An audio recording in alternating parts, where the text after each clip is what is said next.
Linda Johnson on violin, and our very own Imam Krepan on the piano.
The Holy Gospel is written in the 25th chapter of St. Matthew, beginning at the first verse.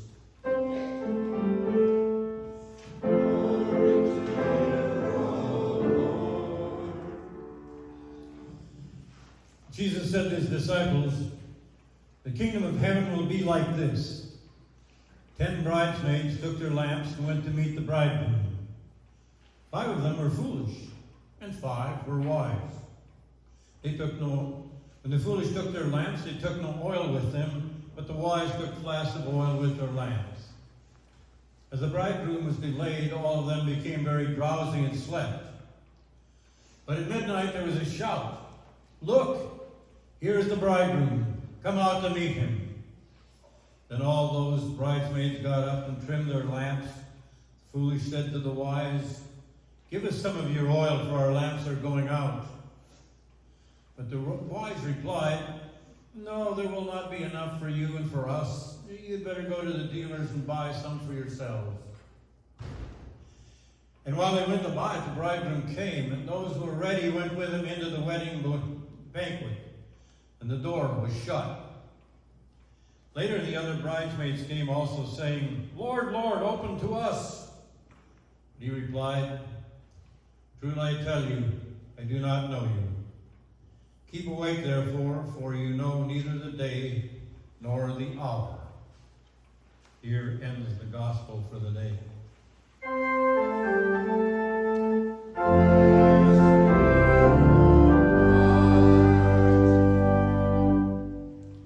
Please be seated.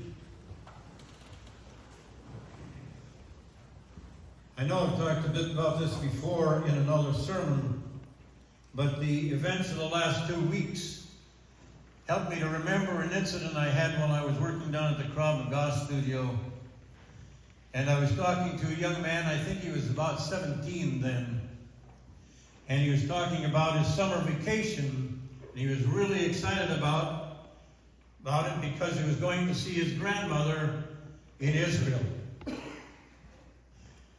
And I said, "Really, you're going to Israel?" And he said, "Yes." "Why?" And I said, "Well, there's a little unrest over there right now." And he said, "There's always a little unrest over there. Why would that make a difference?" And I said, "Aren't you afraid?" And he said, "No, I'm not afraid. Why should I be afraid?" And I said, "Well, in case they come bombing or attacking you." And he said, "Well, no, I'm not worried about that. We've got a bomb shelter just 10 yards from the house. It's nothing to be afraid of." And at that point, I was a little aghast, saying, "Man, I can imagine having a situation where I was expecting an attack any time, and the only refuge I had was some kind of shelter below the house or in some place close to the house where I could seek refuge if we were under an attack." I said, "What makes you so bold as to not worry about that?" Well, he said, "It's because we're prepared. We just are prepared for attack. Because we're always under attack. It doesn't matter where we live, where we are, or what we're doing. We always got to be ready." Our gospel text this morning is a parable, and it's a very familiar one. And it's a very simple one with one main point. It has to do with being ready. The parable talks about a wedding. And a wedding was a really big deal. I mean, when you were invited to a wedding, all your duties that you were assigned to are forgiven for a week or two to attend this celebration. And the high point was when the marriage vows were said and they were going back to the house to celebrate and to have a feast, which could have lasted again for a week. Some people would light their way. The bridesmaids would light the way, and they would come and they would go in and follow the wedding party in and having a celebration. Now, we can get too involved in all the intricacies of this detail in this parable, but that's going to kind of mess things up, because we don't need to know the meaning of every word or every phrase in that. The message was simple. The message was simple because Jesus was saying, "I'm coming again. There is going to be a resurrection. There is going to be a judgment. And you need to be ready."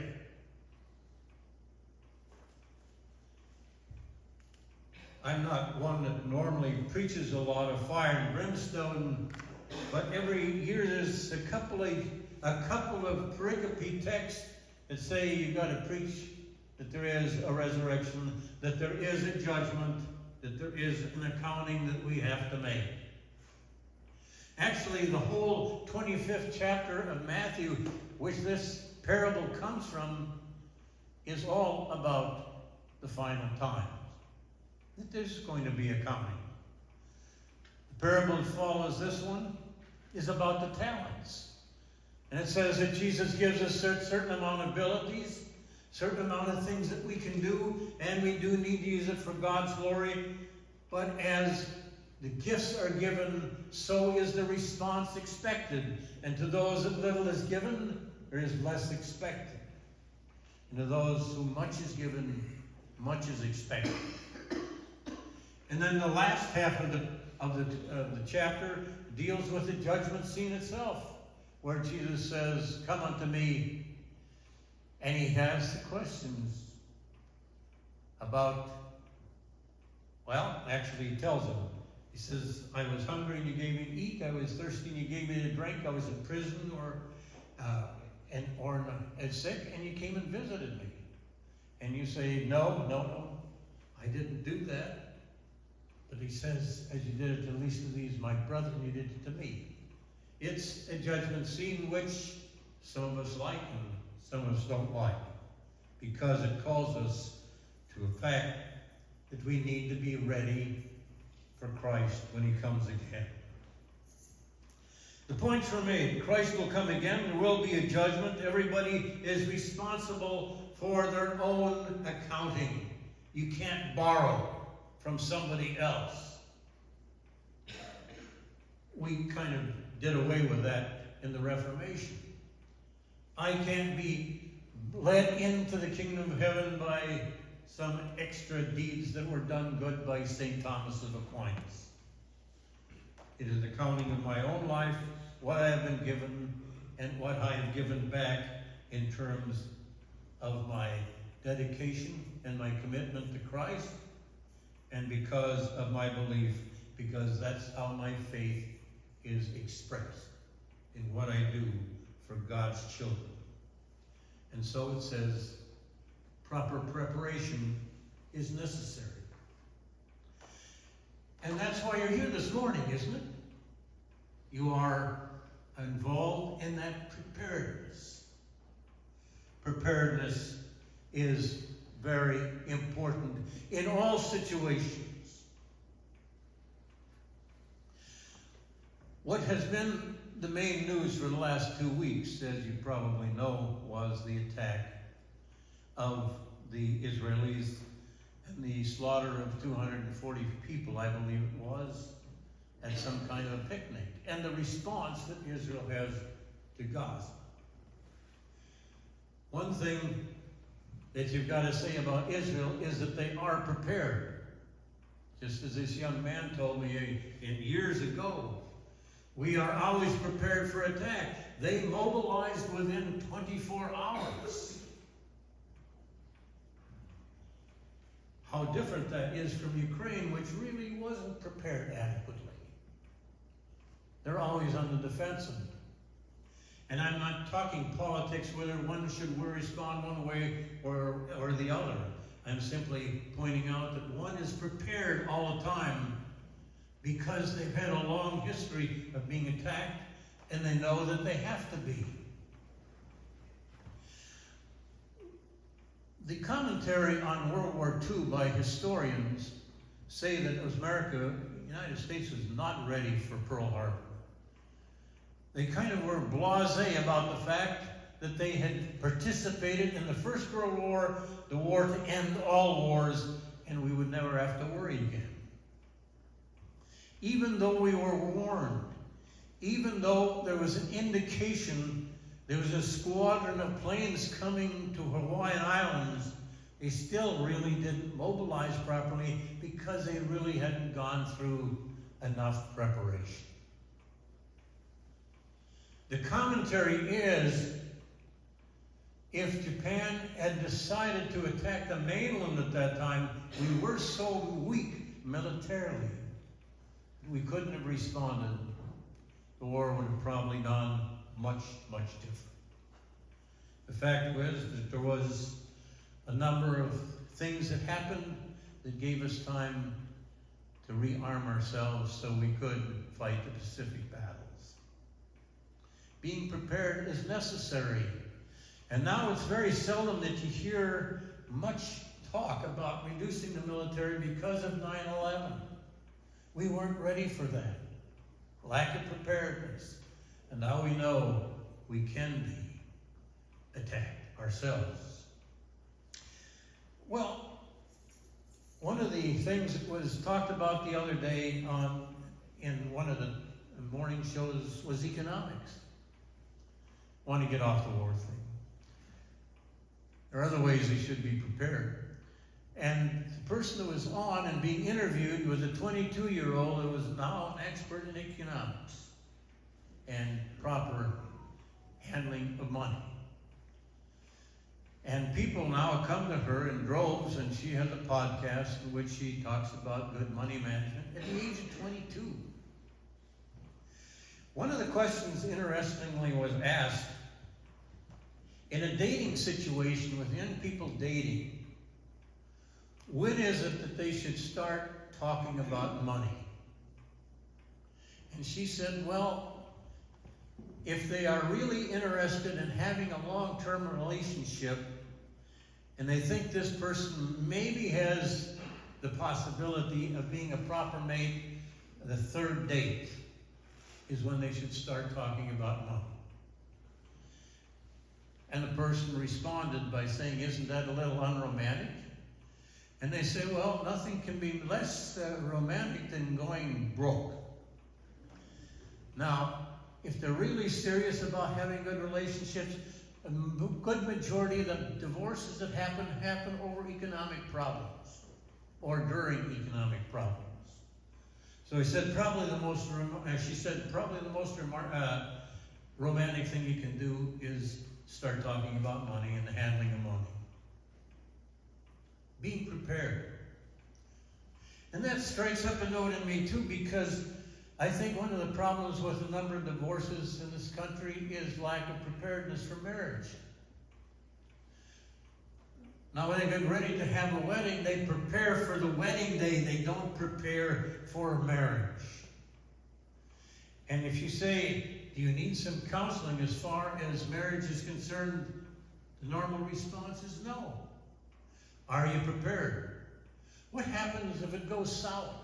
You have an exit strategy.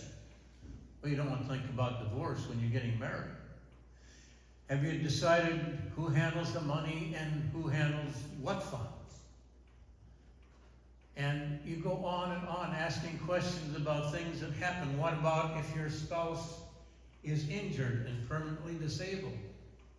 Are you ready to take on the responsibilities of care? All kinds of things can happen in a relationship. And the good relationships happen because there's proper preparation. Getting back to the parable and getting back to the lesson. There is reason for preparedness. One is, if you prepare properly, you can prepare for the crisis. I don't know if you've watched some of the news broadcasts when hurricanes were coming, but the people that live in those hurricane areas know what to do. When they hear that a hurricane is coming, they start boarding up the windows, making sure that they have an escape route and all kinds of things. It's not so much a matter of worrying, it's a matter of knowing what to do and doing it properly and in the right time frame.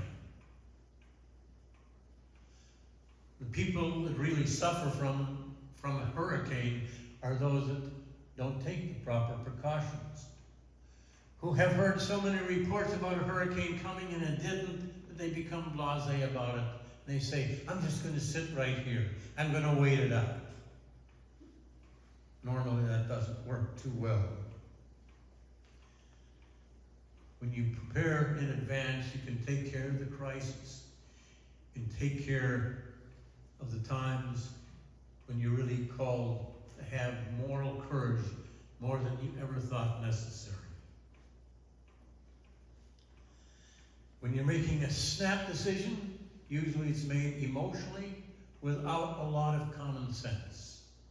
When you have time to prepare, you have time to get ready for the important things when they come your way.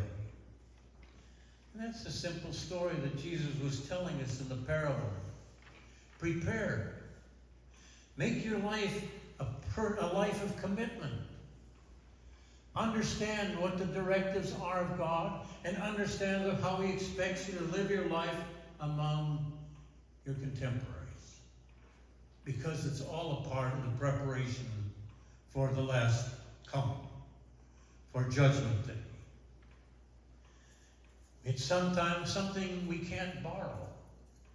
I guess that's the whole thing about the 5 foolish women coming to the 5 people who were prepared and saying, we don't have enough oil. You can't borrow your biblical knowledge. You can't borrow prayer. You can't borrow a committed life. You just can't borrow a life committed to Christ. That only comes from you and you alone. As you know, my brother is failing, and he has now been committed to a nursing home. I was glad when I got up there this summer, a long time, that I'd promised to come up and hadn't. And we talked about dying. Because he's the oldest one. If he passes, then I'm the next. And one of the things he said, you know, we've been talking to people all our lives about how nice eternity is and what heaven is. He said, I guess I'm not too afraid. I guess that I'm properly prepared. And then he said, how about you? And I've been thinking about that, and I thought about it in terms of this text this morning, because that's the questions asked. Are you ready? The question is, when will we know that? When will we know that? And I think it is when we can come and sing a hymn that is very familiar to us. When peace like a river tendeth my soul, when sorrows like sea billows roll, whatever my lot, thou hast taught me to say, all is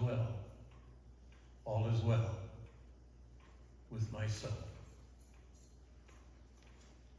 And so we have this text this morning. Are you prepared? Is your prayer life sound? Is your commitment to the task that Jesus gave you to do being exploited, taken care of?